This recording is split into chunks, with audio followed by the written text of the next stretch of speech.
আছে, আমার পক্ষে আর সম্ভব না। না না না না প্লিজ হবে না, কোনোভাবেই সম্ভব না। প্লিজ আমার পরের ব্রাইডে দেরি হয়ে যাবে, দেখো এরকম করলে হয় এরকম করবে। আমার নেক্সট ব্রাইড তো অপেক্ষা করছে, বলো না তুমি এত লেট করলে। কিভাবে যে শুরু করব আজ সেটাই বুঝতে পারছি না। আজ এমন এক অভিজ্ঞতার সম্মুখীন হতে হবে সত্যি ভাবিনি। এদিকে তো ঝমঝমিয়ে বৃষ্টি, যেটা থামাথামির কোনো নামই নেয় না। বিগত 2-3 দিন ধরে যে কী বৃষ্টি হচ্ছে, আবার এদিকে একদিক দিয়ে ভাবতে গেলে যখন আমাদের গরম লাগে আমরাই বৃষ্টির জন্য ডাকাডাকি করি, আর এখন এসেছে বলে আমাদের অসহ্য লেগে যাচ্ছে। এই হয় তো, যাই হোক, এই বৃষ্টি ঝমঝমে মাথায় নিয়ে চললাম ব্রাইড সাজাতে। আর যে দেখি সে এক কাণ্ড। কিছুটা আন্দাজ করছিলাম ওয়েদারের ভাব বুঝে যে আজকে যা সারাদিন ব্যাপী বৃষ্টি হচ্ছে, আজ নিঘাত ব্রাইডের লেট হবে। তবে আমার যে পরপর 2টো ব্রাইড, মনে মনে না ভীষণ টেনশন কাজ হয় এরকম হলে। আগে যখন ঈশিতাকে সাজাতে গেছিলাম এঙ্গেজমেন্টে, সেদিনে গিয়ে দেখেছিলাম ও না রাধা গোবিন্দের ভক্ত। ওর ঘরে এরকম সুন্দর একটা রাধা গোবিন্দের ফটো আছে, যেটা সবসময় ফুল দিয়ে রাখে। আর এই দেখো গিয়ে বসে আছে, তখন সবে বেরোচ্ছে জল সইতে। এবার তাহলেই বোঝো। তো ভাবলাম সময় আছে, যাই একটু ঘুরে ফিরে দেখি বাড়িটা। এত সুন্দর করে চারিদিকে ডেকোরেশন করছিল, ঢুকতে ঢুকতে দেখে আমি আর ঘরে ঠিক থাকতে পারলাম না। আর এই যে আমার ব্রাইড, যে সারা বাড়ি ঘুরঘুর করে বেড়াচ্ছে, সাজতে যে তাকে বসতে হবে সেই চিন্তা নেই তার মাথার মধ্যে। আসলে ওর কিছু করারও ছিল না, জল সইতে চলে গেছে সবাই, ও আর কী করবে তখন।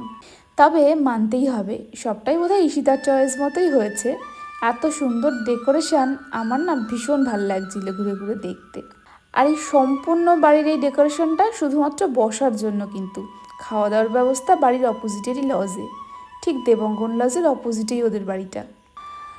আর জলসাতে চলে এসছে, এখন চলছে রং খেলা। ও থুরি, রং খেলা নয়, হলুদ খেলা। যেভাবে ঠাসাঠাসি করে একজন আর একজনকে লেপছিল, প্রথমে রং খেলায় মনে হচ্ছিল। যাই হোক, ওপরে দাঁড়িয়ে জানলা দিয়ে আমি এগুলোই দেখছি, আর কি করব, আমার তো এখন কোনো কাজ নেই। দেখো তত্ত্বগুলোও কি সুন্দর করে সাজানো, আর ওদিকে চলছে তো চলছেই একে একে ফটোশ্যুট, হলুদ মাখামাখি। আর আমি মনে মনে ভাবছি এখনও প্রায় 1 ঘন্টা 15 মিনিটের বেশি ওয়েট করছি, এখনও এগুলো চলছে। এরপরে ও স্নান করতে ঢুকবে, কখন যে আসবে ভগবান জানে। অপেক্ষা করতে করতে ব্রাইডের বোন এসে গেল। ভাবলাম কাজটা এগিয়ে রাখি, তাই বোনের লুকটা আগে শুরু করে দিলাম। বোনটা না ভীষণ মিষ্টি, ও খালি বারবার বলছিল সিম্পল একটা লুক চাই। তো আমি আমার মতো করে করেছি। জানি না তোমাদের কেমন লাগবে, অবশ্যই কমেন্টে জানিও। কমপ্লিট লুকটা তোমাদের সঙ্গে অবশ্যই শেয়ার করব। তো বোনের লুকটা মোটামুটি হতে না হতেই ঈশিতা চলে এসেছিল। তারপর শুরু হলো ঈশিতার কাজ। প্রথমে ভেবেই নিয়েছিলাম যে আমি হয়তো আর সময় দিতে পারবো না। ওকে একটু রাগানোর জন্য মজা করে বলেও ছিলাম যে আমি চলে যাচ্ছি, তুমি অনেক লেট করেছো। বাট পুরোটাই মজা ছিল, কারণ ও জানে ভালো করে দিদি আমাকে না সাজিয়ে কোথাও যাবে না। অবশেষে শুরু হলো আমার প্রথম ব্রাইডের কাজ। 2টোর স্লট, তখন বাজে প্রায় 4:25। যাই হোক, পরের ব্লগে দেখাবো কেমন কি লুক হলো। ভালো থেকে সবাই, টাটা।